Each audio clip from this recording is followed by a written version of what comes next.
Let's touch on the demographic profile of these. I think it's 62,046. It's 67,042. Aha. We never in our wildest dreams expected that this amount of people would express interest. The majority of them are within the age group of about 25 to 45. And most of them have dependents between 2 and 3 dependents. So it's a clear indication that people expressing interest are really a younger generation, maybe a generation that have not fully enjoyed the benefits of our country and are seeking to get a better opportunity for. Guys, we are on the brink of a major brain drain. South Africa is about to lose another 67,042 potential taxpayers to the United States to accept Trump's offer. And Neil actually had to fly from the United States to South Africa to remind South Africans that South Africa is about to lose to the tune of 67,042 taxpayers to the United States. Let's quickly listen to him break down the dynamics and the effect this would have on the economy, even despite the fact that the Minister of Finance, Minister Godongwana, is pushing for a VAT increase of 1% over the 2 years. Who really would be paying this tax when this amount, 67,042, will be leaving? Let's listen to Neil break this down, and I'll be back for a few thoughts. Almost 70,000 Afrikaners have expressed interest in taking up US President Donald Trump's offer to become refugees in his country.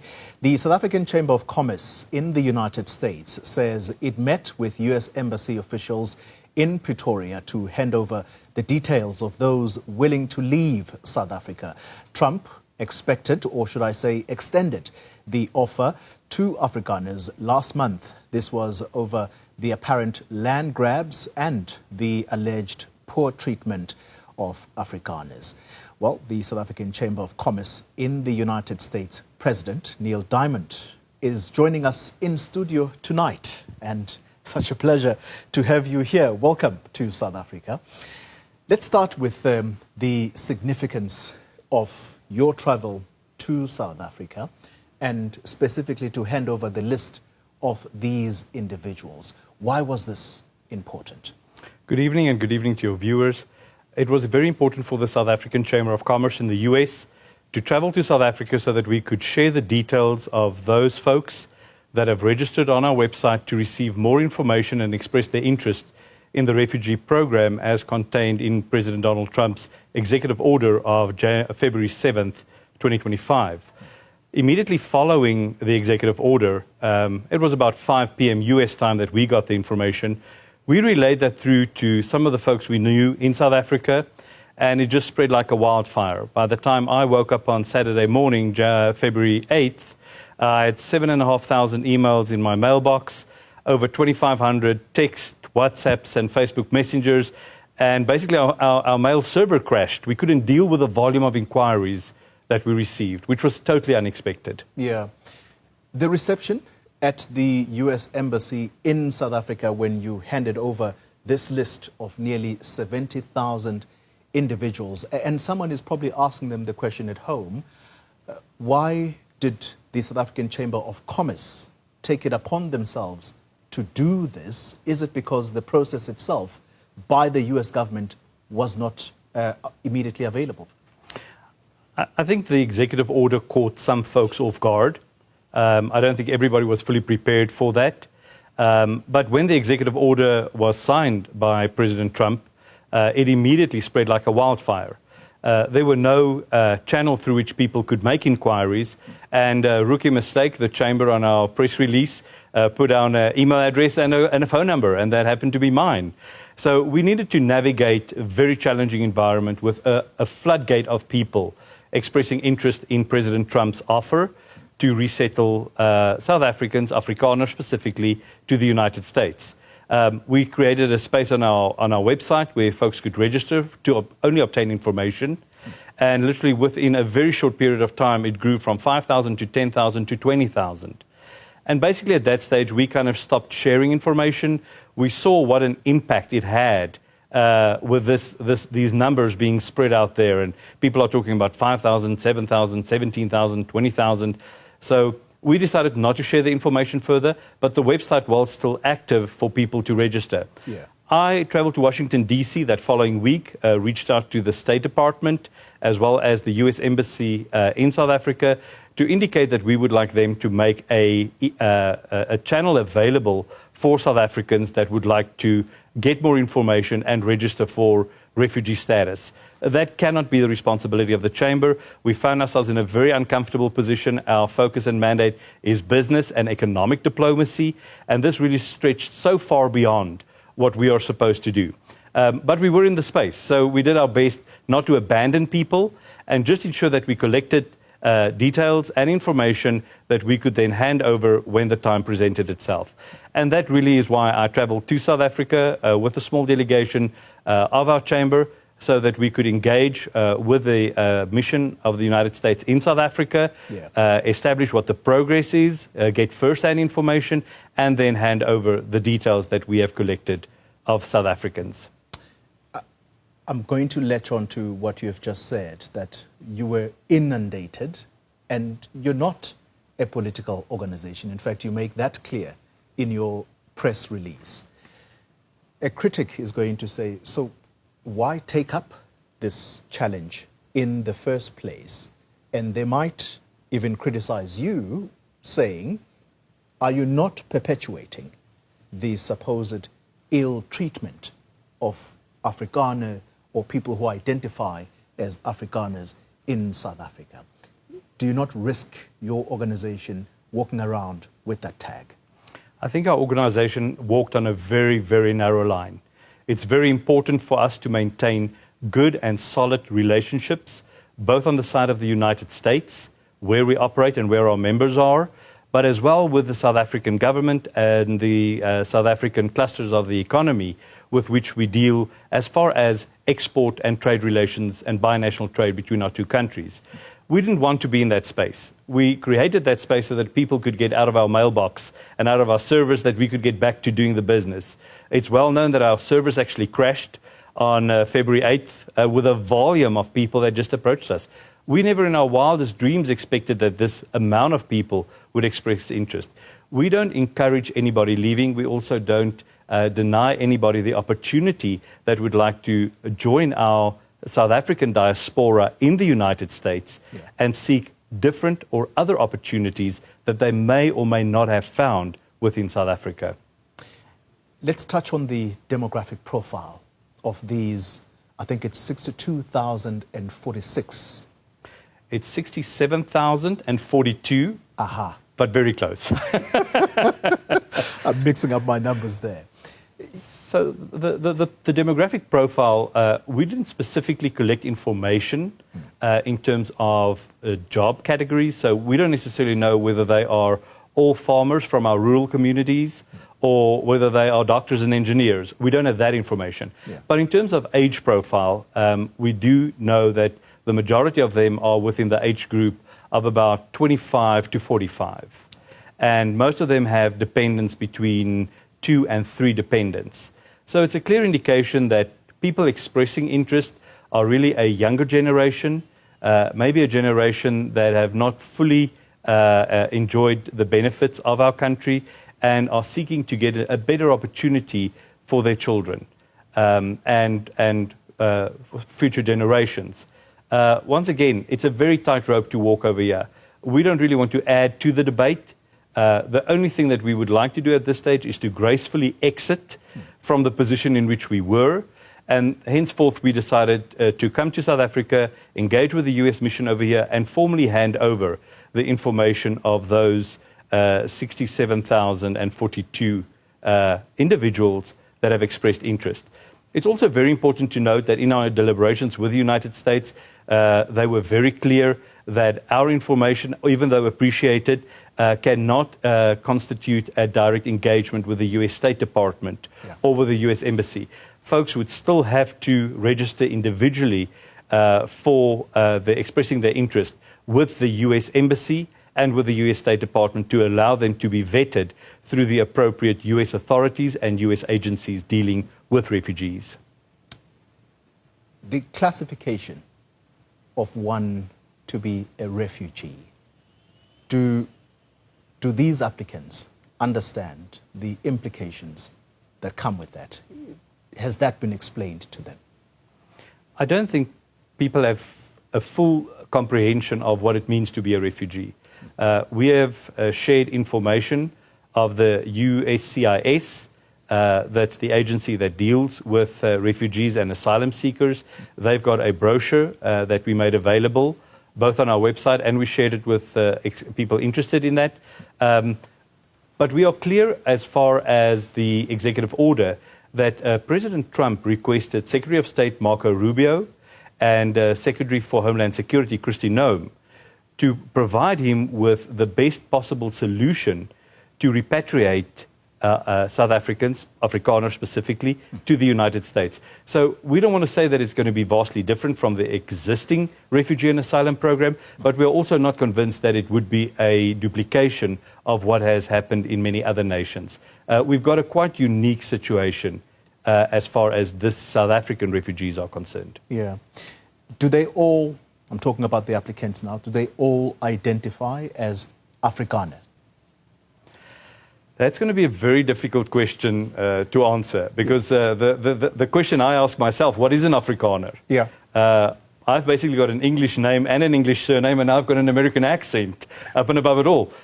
But I was raised Afrikaans. I went to an Afrikaans school. I studied Afrikaans. So it doesn't mean because I'm not speaking Afrikaans in this interview that I'm not qualified to be an Afrikaner. We've got a very much mixed pot of cultures, and something that we have successfully gotten right as South Africa is really to be inclusive and have all cultures intermingle to a larger or lesser extent. But specifically in a certain demographic within our society, it's very difficult to draw a line around a group of Afrikaners. Neil, I know that you probably, I'm asking too detailed a question here, but any ideas at this stage, just based on your interactions with the US State Department, about where in the United States might these nearly 70,000 people be settled? So I don't think at this stage there is clarity in terms of where refugees will be settled. But what I can share with you is what the South African diaspora in the United States are doing and what we are providing support on.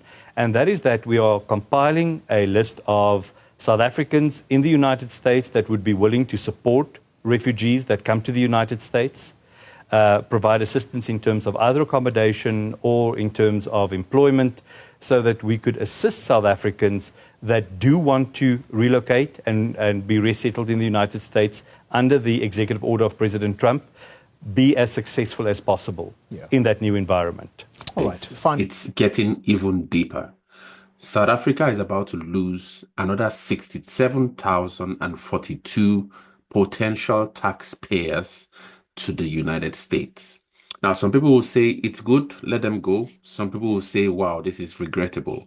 But if you put into context the recent budget that Minister Godongwana actually has released for South Africa, increasing the VAT, value-added tax, I mean, like reducing it anyway from 2% to 1%. But now we have, it is expected, and the DA is still battling this. But if this is the logic of the ANC, that there should be a 1% VAT increase from 15%, the previous 15% to 16%.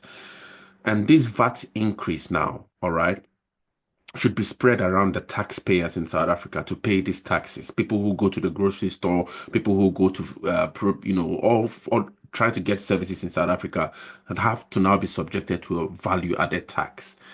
Now, in the wake of the fact that Neil had to come from the United States to remind South Africans that South Africa is about to lose another 67,042 South Africans to the United States because of what they feel is an unclear future for them in South Africa, bro, I really hope that this 16% VAT increase that would likely be implemented in South Africa would not then have to be collected from the SASA that is actually being given already to many SASA recipients or social grant recipients. Because if you remember in my last video, Prince Mashele was blazing really hot that the ANC seems happy or celebrating that, was it 50% thereabout anyway? The likes of Mbeki actually says it's to the tune of 50.6%. Almost half of the country is on some form of social grant. So in other words, I'm wondering if probably this whole new VAT increase, especially when now Neil Oliver is actually saying that, the demographic of these people, these are kind of like, it was specified to be Afrikaners that are taking Trump's offer to the United States, of the younger generation between 25 and 40. These are the minds that are supposed to be the engine preparing to take the baton, the next generation of thinkers, the next generation of engineers, the next generation of doctors, to take over this baton to really try to raise South Africa to a place where it should be. All right. Now they're taxpayers, all right, potential taxpayers. To lose them to the United States, we're looking at a major brain drain, and we're looking at the residue in South Africa being the fact that we were hoping that probably the tax return, if it's managed efficiently, would be then used to be invested in education for the larger majority that are not really being educated at par, so to speak. All right. So to lose this critical mass of potential taxpayers to the US to the tune of 67,000, knowing fully well that we've lost about 30,000 as of last year, as at 2023. There, I think the report was about 2023 or 2024, that 30,000 taxpayers in South Africa changing their tax residency from South Africa to another country. South Africa has lost the tune of 1.700, right? 1,700 billion years, all right? We have almost 2,400 doctors unemployed. I'm really hoping and wondering that if the official doctors in South Africa, in Nigeria, there was a colloquium when Saudi Arabia started taking Nigerian doctors in droves, all right? But now they're really treating them, and I think many of the doctors in South Africa now, feeling that move. Probably they felt that this shouldn't have they shouldn't have moved, but then the return back to Nigeria isn't a favorable move because the conditions in Nigeria doesn't favor or doesn't feel favorable to the return of these doctors. In other words, from Saudi Arabia now, they might end up moving on to the United States or Canada or wherever they feel there are greener pastures. This is actually what seems to be happening now in South Africa. And so the mandate then was that, if all these doctors who treat us in South Africa leave, I hope we won't be left with native doctors. So in Nigeria, the colloquium for native doctor would be what probably you would call Sangoma in South Africa. So in other words, this is the dynamics I'm beginning to see, in South Africa. And they're actually describing here in this video, this interview with Toli from Newsroom, actually explaining the dynamics between how he was shocked that the large number of people who would be interested in taking Trump's call for the Afrikaners. And, there was a lot of rhetoric by many people, actually, that, they felt like, man, this is our home. South Africa is our home. We're living, we're not going anywhere and all that. But the number he saw, bro, and this is not actually kind of like a negative thing on the side of the Afrikaners or so. For me personally, I believe, right, that everyone should be able to have the freedom to move around this world, to probably find a place where one of the theories would call it their locus of profound fecundity. So in other words, you must be able to find a place in this really large world that allows you to express yourself to the maximum of your capacity. Until you do that, and if that's not yet found, you are very free to keep on moving and searching for that location. All right. So right now we see that probably South Africa will be losing these drains. We might be seeing a massive brain drain in South Africa coming forward. And this is actually what I'm really a little bit worried about, because then the residue that will be left in South Africa, I mean, like it might be a start of a movement, like a black movement, a majority black movement that then might now then call or heighten the infusion or the call for investment in education and all of that. But I think it's going to be a major blow to the economy, and the blow and the shock might be so deep that the economy might not be able to catch up in as fast as would be expected if this large critical mass, as Neil describes, are really interested to leave to the US. And for me, I think it's just a really unfortunate one anyway. But I don't know. What do you guys think? Share your thoughts in the comments.